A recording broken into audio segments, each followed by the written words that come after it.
বন্ধুরা, আজকে তালের মালপোয়া বানাচ্ছি। তো কিভাবে তালের মালপোয়াটা আমি বানিয়েছি আপনাদের বলছি। প্রথমে তাল নিয়েছি, তাল নেওয়ার পর চালের গুঁড়ি দিয়েছি, ময়দা দিয়েছি, এখানে চিনির রসে দিয়ে দিলাম একটা করে ভাইজি।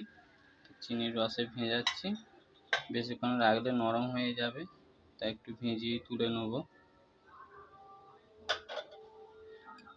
তালের অনেক কিছু বানানো যায়, লুচি বানানো যায়, পরোটা করা যায়, তালের বড়া করিয়ে দেখিয়েছি আপনাদের আগে।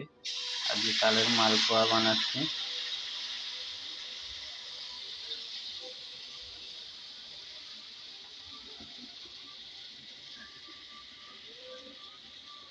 ময়দার সঙ্গে চালের গুঁড়ির সঙ্গে তালটাকে অনেকক্ষণ ধরে ফেটিয়ে ফেটিয়ে নিতে হবে, যাতে মালপোয়াটা মুচমুচে হয়ে ওঠে বা ফুলে খাস্তা হয়।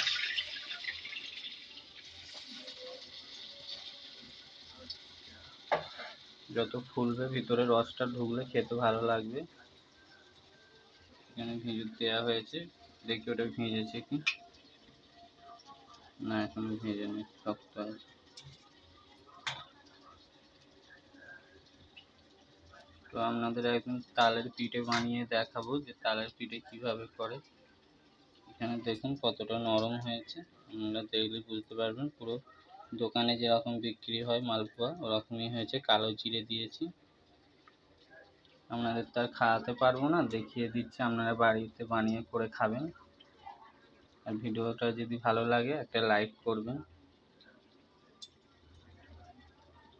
বেশি বড় করলে আবার লোকে দেখতে চায় না, ছোটই করলাম।